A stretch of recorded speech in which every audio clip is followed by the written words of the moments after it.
Hello viewers, আসসালামু আলাইকুম। সবাইকে স্বাগত জানাচ্ছি মান্নান জেকের পক্ষ থেকে। আজকে আমরা মাত্র কয়েক সেকেন্ডে জেনে যাবো কৃষি শুমারি মোট কতবার হয়েছে। হ্যাঁ, কৃষি শুমারি এ যাবৎ মোট 6বার হয়েছে।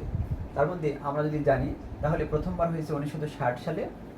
আর পরবর্তীতে স্বাধীন বাংলাদেশে যদি বলা হয়, স্বাধীন বাংলাদেশে প্রথম কৃষি শুমারি অনুষ্ঠিত হয়েছে 1977 সালে।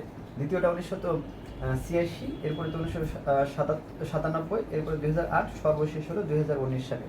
সর্বশেষ হয়েছে কত সালে? এটা পরীক্ষা থাকে 2019 সালে। তাহলে যদি বলা হয় কৃষি শুমারি মোট কতবার অনুষ্ঠিত হয়, তাহলে 6বার হবে। যদি বলা হয় স্বাধীন বাংলাদেশে কতবার, তাহলে এই স্বাধীন বাংলাদেশে হবে 5বার। ঠিক আছে, তাহলে মোট হলো 6বার।